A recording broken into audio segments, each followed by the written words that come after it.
Welcome back to YQG in Bloom, where we celebrate everything Windsor and Essex County. Today, my guest is Cristina Orlando, and when she's on stage, she's known as Cristina No H. Cristina teaches a local improv class. Now, whether you're running a shop, managing a team, or recording a podcast, there's something to learn from the art of improv. So let's dive in, have some fun, and start saying yes and. I have with me today Cristina Orlando. Yes, that's me. She was the teacher, and you do improv. Mm-hmm. She does a one-woman show, and you do everything. Not everything, but I'm also busy. Act. I'm busy. Yes, I love to do all those things. Yeah. Yes. Now, how long have you been doing improv? I started training at the Second City 20 years ago. Oh, so wow. we're 2025. Yeah. So 20 years ago. Holy cow. Okay, first of all, what is improv? Improv is a type of art that is created out of a suggestion. Mm-hmm. And there's so many moving parts to it. There's, you have to yes and, you have to listen. We don't say no. And we build a sketch or a piece or a story based off of a suggestion from an audience member. And there you go. A lot of people think stand-up comics are improv, and they're not the same thing. A stand-up comic will tell jokes. Mm-hmm. An improv piece or an improv game helps to build skill in many different facets, but it brings you along a journey, and a supportive one. Yeah. And you come up with a story, basically it's never been told before. And it is just so much fun because it is a risk, it's thrilling, and you don't know what's coming. You show up to do a set, you just don't know. The audience is going to let you know. They want to come along for the ride. I really believe in it for so many different reasons. Now, I found that you don't have to take an improv class just to get on stage. A lot of people in our class were taking it to kind of learn how to break out of their shell, or, get a little bit more self-confidence, whether it be in real life, in their job, whatever. For sure. I love it. I couldn't believe that I actually could do that kind of stuff, because I'm the type that when I'm with people that I know, I'm an extrovert, but when I'm with people I don't know, I'm an introvert. So for me to go in there that first night and actually participate was just something I don't do. It's incredible. Even when I started, it took me a long time to come off the back line, and I had already had a history in doing plays and being on stage, and I danced for a long time. But this was a different ball game. This was a different ball game. There were pieces to learn. There is a way to do it. And I realized along the way, the change in myself and the journey that I took, both as I teach for the Greater Essex County District School Board. I'm an early childhood educator. I have been one for 25 years. And who I was as a teacher, who I was as a mother, who I was as a wife, a community member, an employee, just how I was with the public. And I saw people so differently after. And I felt so much stronger. I felt that I wanted to do better by myself and by others. And it sounds so cheeseball, right? It's so cheeseball when I tell people. But it is so important because improv is a supportive art. If you are on the back line and you're not listening and you're letting your teammates out there flounder, that's just not the way to play. You have to be listening. You want to be out there to move things along and raise the stakes and entertain. Could you imagine if every business brought improv in as a way to support their employees, and you are all of a sudden yes-anding at your meeting and you're thriving because you're building off of ideas and you're learning how to be supportive. A lot of people are thinking about their answer while you're talking. Exactly. Now, how long have you been in improv? It's been, I think you said 20 years? 20 years. Where did you find in this area to train? So I went to, and I still have the playbill from that day. It was August of 92. And my husband, the second city was in Hockey Town, right downtown Detroit. And my husband's like, let's go see a show, because I'd read every book he just knew who I was, and everything around the house was, an SNL book, history of improv, all these things. And I didn't think I could ever do it. Like, I didn't think that was ever going to come to fruition. So he's like, let's go see a show. And I was like, oh my gosh, yeah, yes. So I went in the audience, and there was a woman in the show. Her name was Margaret Edwardowski. She was bigger than life. She was so good. She just drew me right in. Like, I was just at the edge of my seat, like, who is this woman, right? So I kept the playbill, and I just had it on the fridge for the longest time. And it had the players that were in the show on the front. So one day my husband came home. The second city lost it moved. It didn't lose anything. It moved to Novi, Andiamo's in Novi. And my husband happened to be working out there, and it wasn't ready yet at the Andiamo's, but so they moved into a space in a strip mall. So my husband happened to be at that strip mall. There was a sign in the door that said Second City classes. So my husband walked in. He's like, what do I do for my wife? The lady's like, buy her an intro class. So he bought me an intro class, and he drove me, because I had no idea how to drive in the States. I'm already a terrible driver. So he was like, well, I don't want this to be the reason why you die. So he drove me every week. I took a 3-hour class, and he waited with my 2-year-old for 3 hours while I trained, until I finally learned how to drive myself. When the GPS came, I was like, thank you, Jesus. Okay. Yes. Thank you, GPS. Okay. Whatever, So I started training there, and I was one of the last to graduate out of the conservatory. Last classes before the Second City shut down in Michigan. And then, but the great thing was the community is pretty big over there.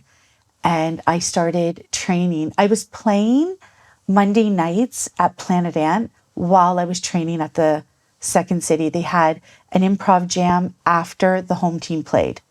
So at 10 o'clock, you could put your name in the jar, and they'd pick your name out, and you'd go up with whoever, and they'd say, okay, we're going to play this game. And it was run by one of the seasoned players, and you got stage time, you got to meet people, you got to do all these things. So many things happened. So once I graduated from the Second City, the conservatory, I then went to the Planet Ant, and opportunity just took off from there. Like, it was so, like, I started sketch writing and turning the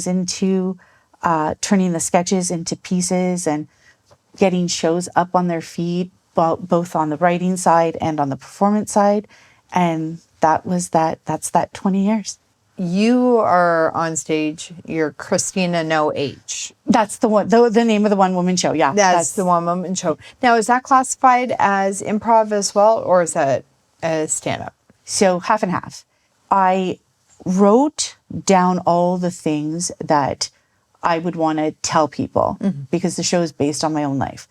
So I wrote down all the things that I would want to tell people, and then I would set up my camera, and I would improvise on my own in my basement the topic, and until I finally had the script. So based out of sketch comedy, that's how that show was born. For sure. I took your class, the intro through ACT, which I never knew we had improv in the city. I see online through Instagram and that sure. There's comedy shows and that. Yeah. But I didn't realize that there was classes and stuff. So I saw yours and I took it, and now I'm taking one at Cortisone Theater. Yeah. There. And yes. Then now the online one, I think it's the writing beginning. Here in Windsor? No, or with Anne-Marie on Zoom. That'll do you a world of good. She was a turning point. Yeah. Along the journey. When I took that class, I found her out of nowhere, and canceled what I had previously said. I was supposed to go to Los Angeles and train at the Groundlings for a week, and for my 40th birthday. But then I found her, and I was like, something said, like, just cancel Los Angeles and just go to her.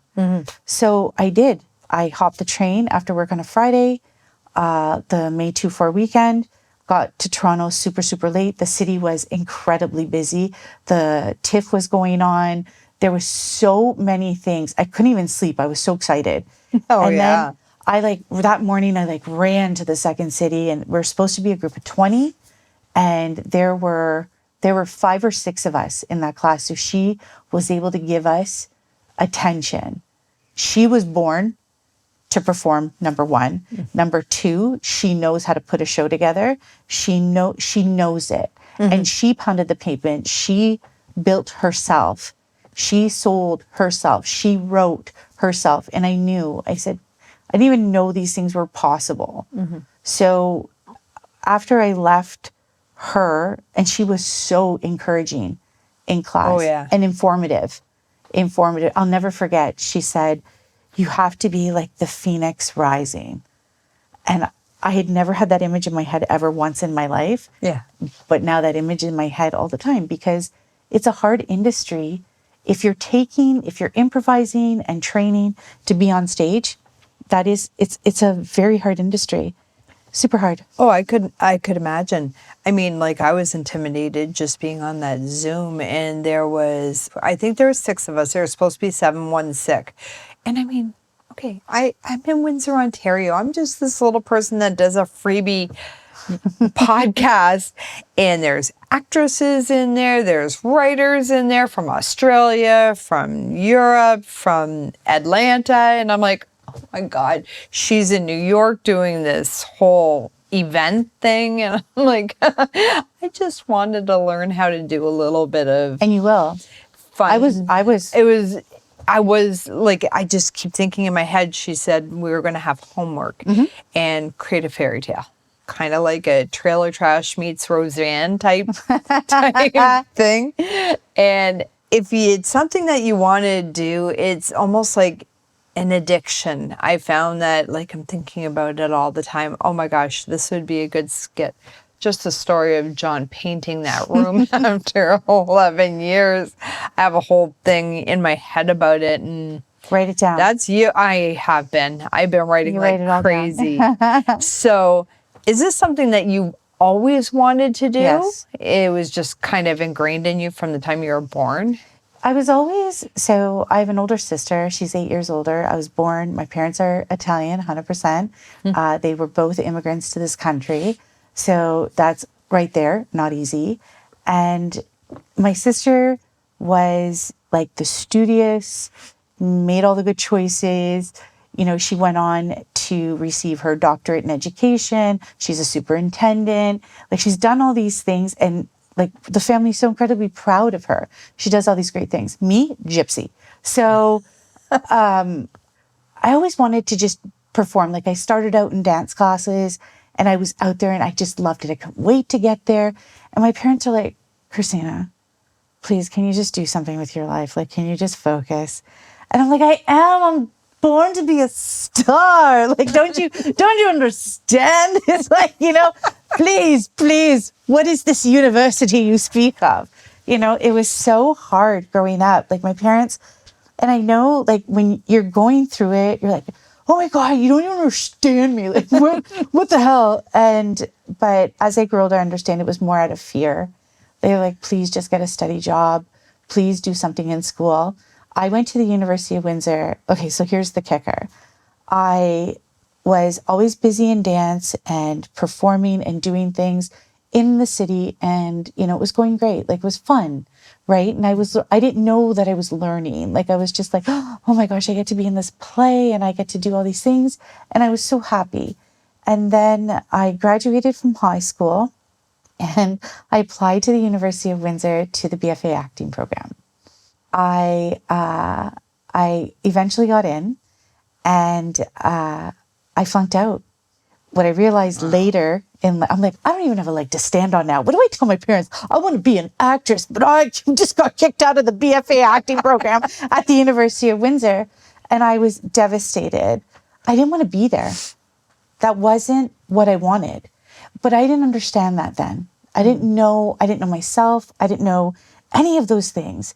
And so I well, I didn't leave. They kicked me out. And I went to the college and I did sign language, and they kicked me out of that. And then I did early childhood education. And I feel like I excelled in it because like I have my own personal audience on the daily. They think I'm amazing. Like they just, like, oh my God, it's Miss O. Like it's a show on the daily for them, right? So maybe that's why I excelled in it. And then I landed myself in a full-time work life. I became a mother, and I got married. I became a mother. But I realized later in life that like I was always so ashamed of being kicked out of the University of Windsor. Like I felt like I wasn't good enough to do anything. Like who would even consider me now? But one thing I realized was you need to do the right thing for yourself. The BFA acting program was not it. Mm-hmm. Industry was it. Once I started training in improv and got a solid foundation on how everything is birthed out of that, then I got clear. And I had some of the best instructors. I admire them to this day. Mm-hmm. I will honor them for all the live long day until I take my last breath. They were patient, and they were they had a high bar, and even though I struggled in the beginning, the moment that it changed for me, I felt it, and I was really proud of myself. Mm. And then eventually, I'm here now, and I was lucky to have received what I got, and I'm just thrilled to be able to do it here and share what I was taught with other people. Now, have you had a chance to travel around to do your show? That's what's on the docket now.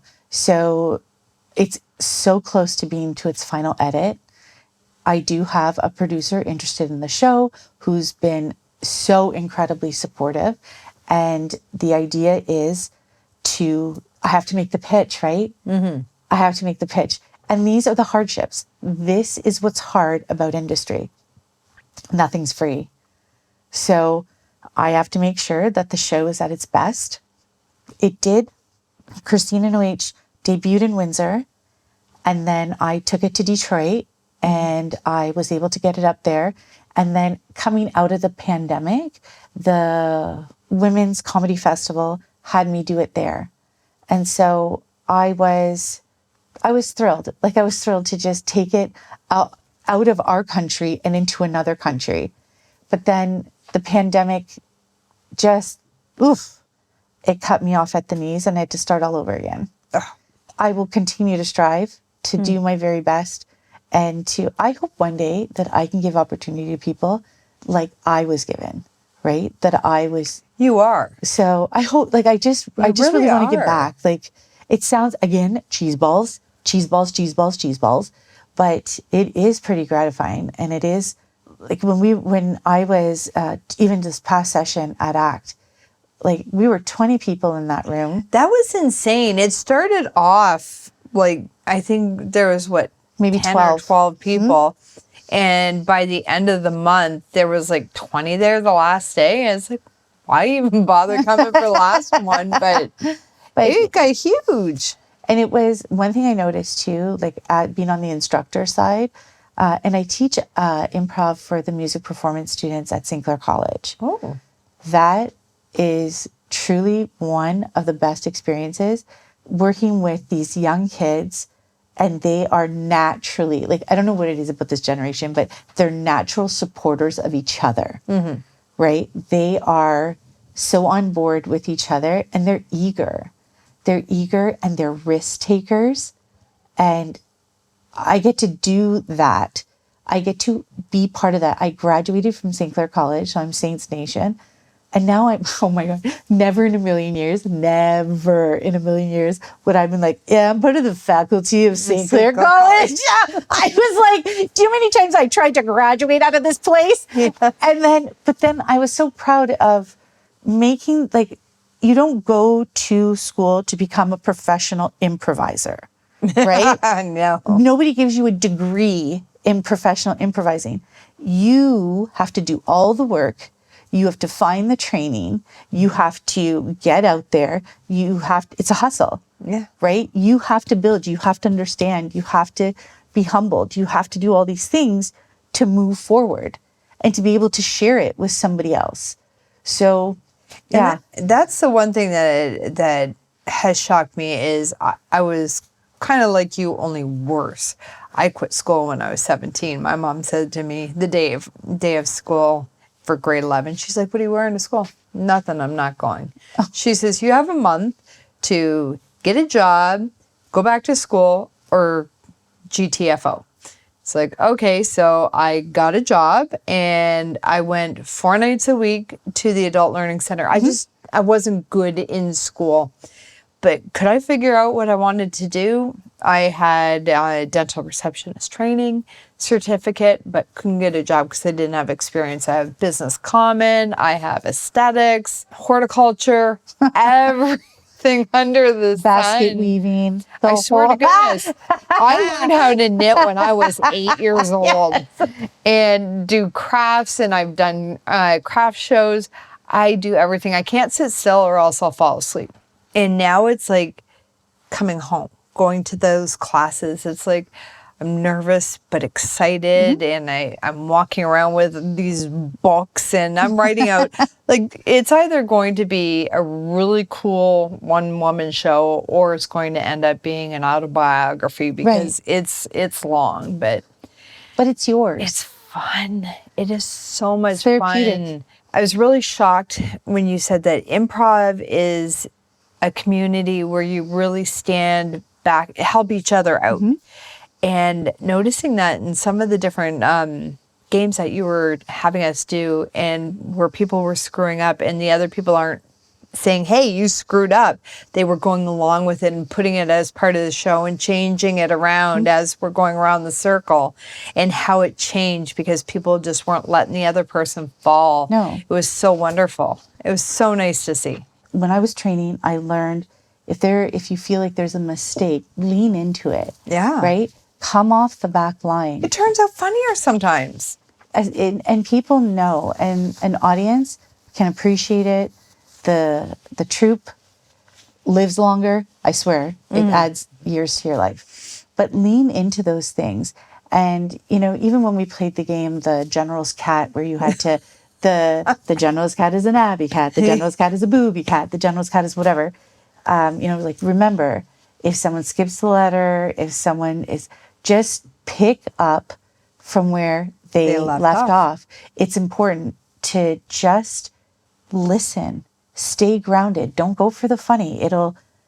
If you simply react to what the person is saying, you will be able to build the blocks of that scene, and just like that tick, tick, tick, boom. And there you go. Yay. And that's what I like, and that's probably why I gravitated towards that, because even in the podcast, like, I literally threw this page together of just in cases this afternoon. I like to meet the people, and then it's just a conversation. We'll see where it goes. I've tried having question and answer, but you always tend to veer off. So I just like to go with wherever it goes. So it felt really good to actually be in a class where that's actually what you're supposed to do. And it's like, it turns out better, I think, because you learn more, or it'll take the show in a completely different direction than what you were expecting.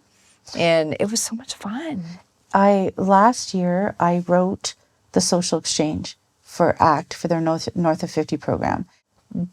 Chris Rabideau, the artistic director, he said, "Cristina, is there a way that we can build this show with the community?"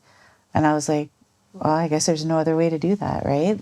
So we had 4 weeks of workshops, and I ran improv sessions for 4 weeks. So the first hour and a half, I was playing games, and you have to get, this room is filled. This was a brand new experience for me. The room was filled with seniors, right? But we made it intergenerational, so anybody could come, but the focus was seniors. And it was probably one of the most enriching, again, cheese balls, cheese balls. Like when people talk like this, I'm like, oh my God. But then I'm like, oh my God, sour and rich, blah, blah, blah. So, but it was. And the insight was insane. And there was one woman, Shelley from our class, Shelley Davis. What a wonderful woman, right? Yes. What a wonderful woman. And one night we were going over the script, and she told me this story. She's like, you know, I've been a nurse for, I think it was, I can't remember how many years, like 30 years. And I don't drive. I've never had a license. She's terrified of it. Yeah, she's terrified of it. But there was the bus scene, and I was in the background. I had the two babies. And that scene was based off of Shelley's experience. And she's like, nobody smiles anymore or like looks up from their phone on the bus. And she's just talking and talking. And the show was based on the gap between Gen X and everybody else. And so, and I'm a Gen Xer. So the show started to morph into the difference and how we can bridge it, right? And, you know, some of the fun things in improv that people do is they like role reversals or age reversals. Like Robin played he played the TikToker. And I really liked working with the seniors. They helped drive that show. Like I was writing based off all these workshops that we had. And so many different people came to this workshop. We had women from the House of Sophrosine. That was super impactful. Yeah. They were embracive of the nature of improv. And, you know, I've heard so many times, improv is for everyone. And I believed it. Like on the surface, I was like, I had the basic understanding of it. But watching the seniors, the women from the House of Sophrosine, there were young kids. There were, the bracket of that 22 to 35, whatever. And everybody had something to say. But it was a safe place. And people just shared experience.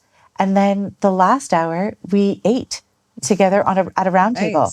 And we just continued the conversation, except we were eating. So that was a brilliant idea that ACT had, and I was really grateful that they invited me to do that. And that was crazy. Before we go any further, that show, how much of it was improvised and how much of it was written? We improvised to the written scene. Okay. So I took the bullets. You just gave them, this is what I want, and they went with it? Well, we played games, and through those games, stories were shared. And some of them were so funny. Like, there was one woman, we did a scene had morphed into a genie. Do you remember the genie scene? Okay. So that happened in the workshop. And there was one lady there. She was from the House of Sophrosine. She had shared an incredible journey with us. That was, like, I don't even know sometimes how people hang in there. Yeah. Okay. And I'm just blown away. But she was sitting in the scene. She was one of the workers. Like, the genie appeared in the office and was like, you guys have to decide, what your wish is, but you all have to be at the same place. It has to be the same wish. And so the genie disappears and I'll be back to hear your wish. And so they're talking and talking. She's so quiet. She's just playing a character where she was like, she has one line. I think we should buy a cabin in the Muskokas. That's all she said. And then she just kind of hung out while there was this banter between all the people. And then it just got quiet for a second. And she's like, so are we getting the cabin in the Muskokas? Like, I mean, like, she didn't participate in the whole conversation. It was so grounded and so real. I was like, this has to be, and it ended up being a 3-parter. Like, we called it back 3 times in the show. And so, and all based on her, all based on that one moment that she just gave that was so grounded. I was like, that's right. There's always that person that's like, they're not listening to anybody. They're just like, so what about that cabin in the Muskokas? That's my mom. Unless you're talking about her, she doesn't hear anything. She's not hearing it. Yeah, she's not hearing anything. No. And it helps people learn. Okay, there's my one woman show. I'm just going to be my mom and ignore everybody. just answer about herself to questions that have nothing to do with her. Exactly. It's an insane process. Love and it. I've been learning how to approach the sketch writing process in a little bit of a different way and to involve more of the community, which I guess maybe has always been kind of a need of mine to be part of something. Mm-hmm. And there it was. So I'm really grateful to Arts Collective Theatre between Moya McAllister and Chris Rapido. I don't even know. I don't ever think there's enough words. So No, thank you. they are amazing with all the programs that they have.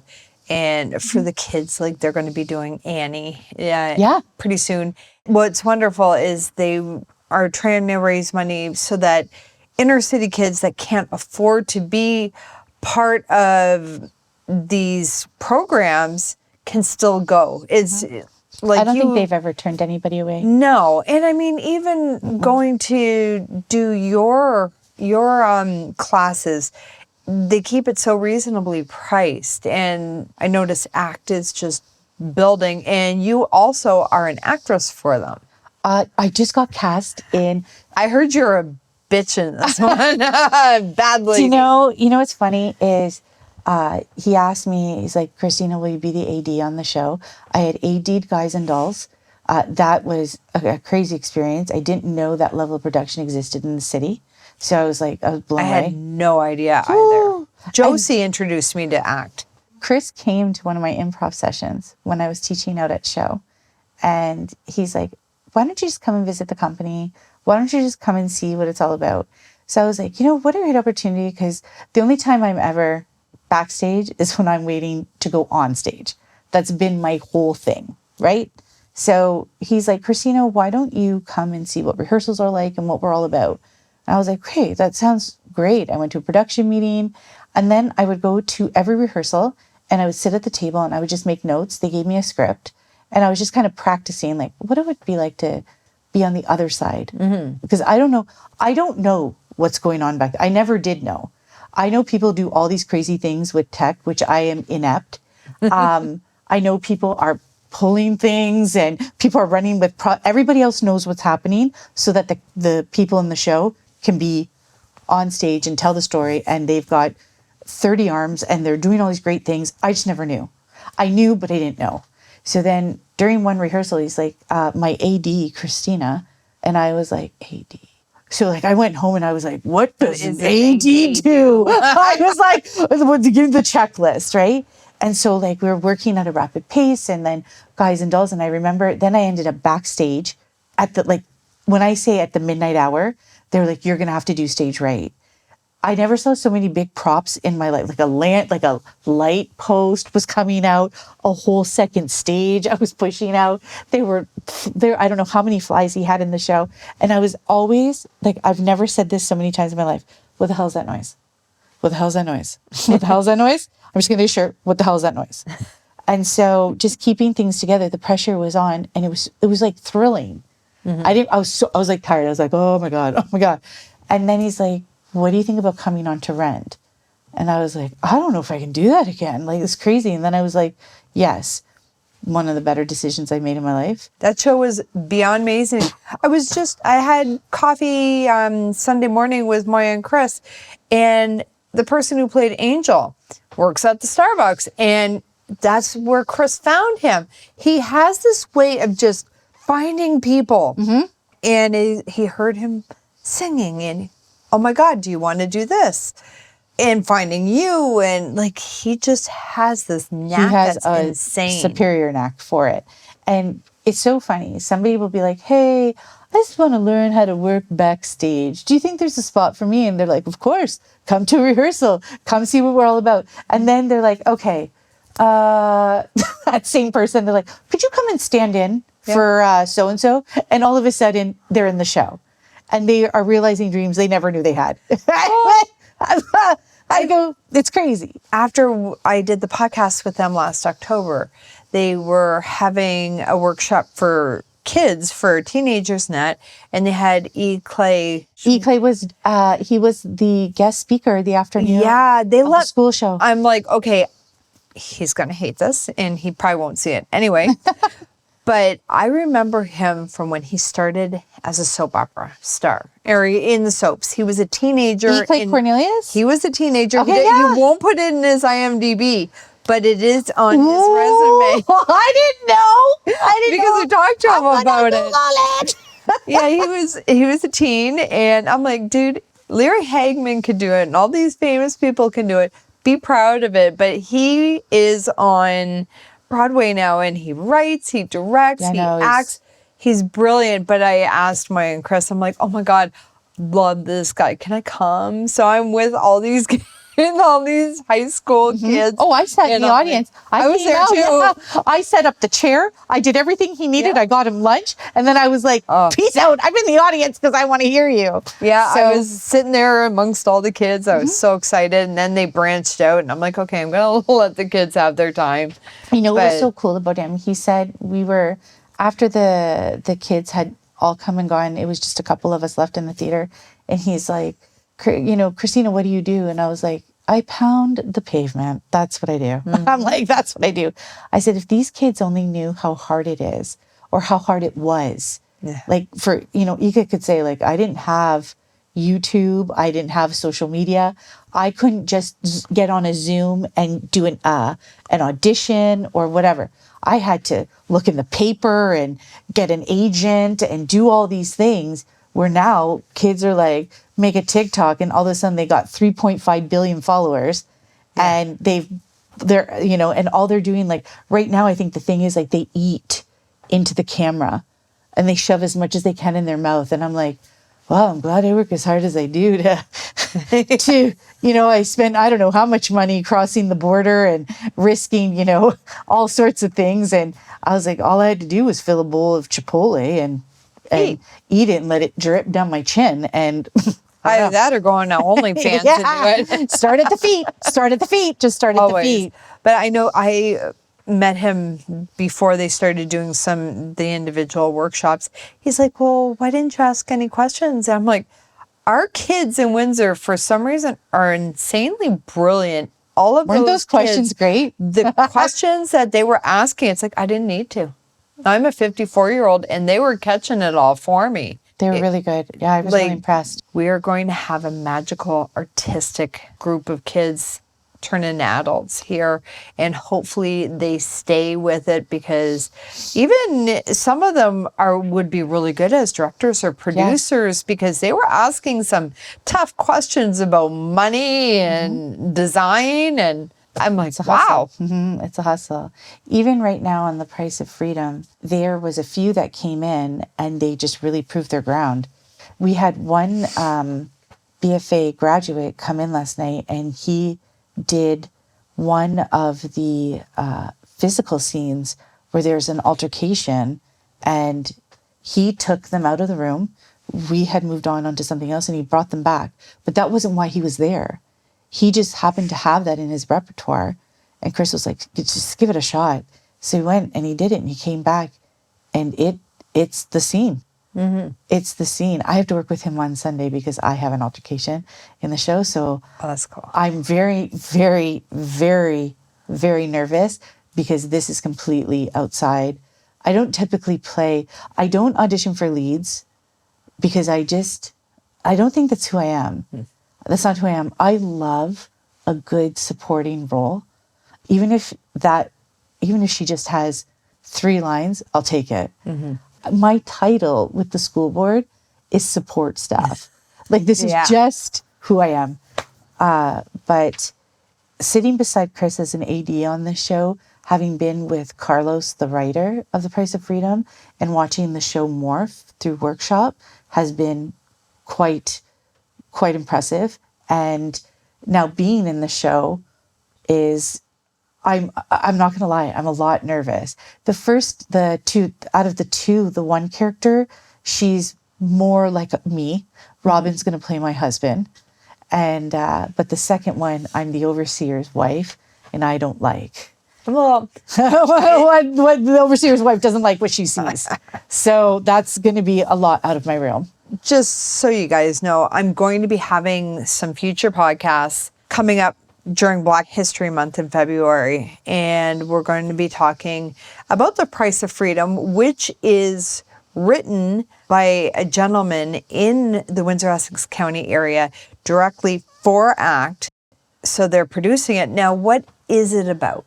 So the story is of John Anderson, who fled to Canada in 1853.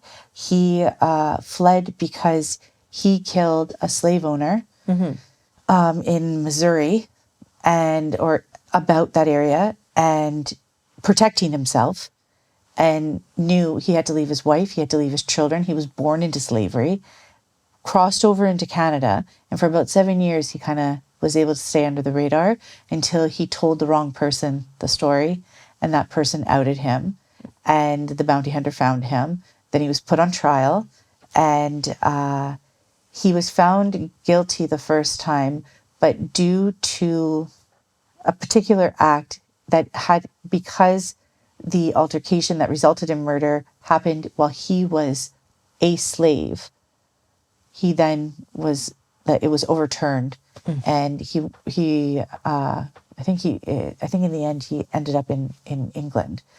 But the show wraps around his story. It always comes back to him, but the characters that he's met along the way. There were people that helped on the Underground Railroad, so he crossed into Windsor, but the trial and where he ended up was in the Brampton area. So It is pretty powerful how Carlos brought it to life. So to be part of it, huge privilege. When I did Cristina No H, and one of the things I like to do, I like to race to the lobby. As soon as I bow and I say thank you to everybody for coming to the show, I race out there because I just want to say thank you to people. I'm like, thank you for taking time, buying a ticket, supporting me. And they're like, oh my, some people said to me, oh my God, like, I feel like I can do something now too, because I'm 48 years old. My family comes first. So like when I think about my day, I get up, I make sure like everybody's got a water, a lunch, and whatever they need. And I'll try to get the wet laundry to the dryer before I leave for work, right? And I'm doing all these things, and I get to work and I'm focusing on the kids, and I'm writing on my lunch. As soon as that clock switches over, I write and I write and I write and I write until the bell rings again. And then after school, I got to get someone to soccer. I got to get to a doctor's appointment. I got to pick up some groceries. I got to do all these things that I'm like, oh, okay, these are the things I need to get done, right? And then I get home and I'm like, oh, let's get the dishes done. And I got to be here. I'm teaching. I got to do this. I got to do that. I have a rehearsal. I have to do this, blah, blah, blah. The kids need something. And like, then I was like, oh, quality time, right? Husband, how are you, husband? Husband, did you have a good day at work? Husband. And then, everything, like, all of a sudden it's like 11:30, 11:45 at night consistently. And I'm like, okay, I will, like, there's been plenty of times my husband has found me on the kitchen table. What I want people to know, and if I offer anything or anything to whatever I've ever done in my life, is just don't give up. Don't give up. And no matter what it is, no matter where you land, like, it all matters. It all matters. The parts that made you cry, the parts that made you laugh, the parts that made you think you just can't do this. What was I thinking? It all matters. It's like people think it's this mad dash to the end, but it's not. It's like, take everything for what it is and do your best. And that it's possible. Like, in the end, Cristina No H is just about a woman who had a big dream and decided that I had everything I need here. Like, I had this family. There's a theater community in this city. We're a border city. So much more can happen in this city. And I'm so grateful to the people who try really hard. The Shadowbox Theater, Cortisone Theater, Arts Collective Theater, Windsor Light Opera. Everybody, I think it's... I know I'm forgetting someone, but all the theaters that exist, all the art-based programs that exist, just try. Just try, be perseverant. And there are days, like, I was just talking to my mom the other day and I was like, Mom, I don't even know. Like, I don't know. What do I do? What do I do? And she was the one that's always like, could you just get a full-time job and with benefits and be done with it, please? But now she's, my dad's like, you're crazy, Cristina. Why you do these things? You're crazy. I don't understand. And now I'm like, Daddy, like, don't you get it now? He's like, oh, I am too old. Do what you want. Do what you want. And I'm like, I did along the way. Pick yourself up every day. The dust will clear. Mm-hmm. And if you are passionate, whatever you want to do, whether you want to be a doctor, or you want to be an actress or an improviser, just do it. Find out about it. Study it. Read the book. Take the class. Travel. Try it. Mm-hmm. And so I encourage everybody. I feel like improv should be part of everybody's life. I think so too. I really do, because I know it's changed me in a lot of ways in a short amount of time. Yeah. And if you're in the Windsor-Essex County area, Cristina is still teaching these classes, and we're finally getting at the next level. Right. From beginner. Right. So in February, we'll start. We're going to go. We've played the games. We always will always play the games. Always, always, always. But I'd like to see the backline form now. Mm-hmm. I'd like to see the ensemble piece come together. People swiping the scene, getting the suggestion, and building and raising the stakes on it. So I'm really excited to move forward with it. And I hope you come and take the class. Or take a class. Take any class. I mean, even Cortisone Theater has classes. 100%. Online classes. It really honestly helps you to get out of your own shell. Break out of your comfort zone. One of the things they say is when you're improvising is what makes this day different. Mm-hmm. And you will use it. Like, even I remember when I was early studying and I was working at Shoppers Drug Mart, and customers can be hard sometimes. Some are easier to like than others. But I used to, before taking improv and learning all these things, I used to be like, you're a jerk. Like, literally, you know how much I make? I make nothing working behind this counter, and I'm not sure why you're yelling at me. As I evolved as an improviser, I started to appreciate people way more than I ever did. And even more so to the people who struggled and maybe were yelling at me, that I'm wondering what brought you to this point and to care a little bit more. Yep. I'm like, you know what? I'm sorry. Let me help you out. Staying calm, playing the part and improvising. Yeah. And just diffusing things. So it just does. Take the class. Any class, just take the class. Yeah. Cristina, thank you so much. Thank you. This is so exciting. It was so much fun. And again, my name is Tracy. I want to thank you so much for staying with us and watching this episode of YQG in Bloom. Make sure that you support your arts, your creative theaters, everything you have in wherever you are, because that is the base of everything, I think. And I hope how would you believe it? It's true. And I hope you all have a wonderful day.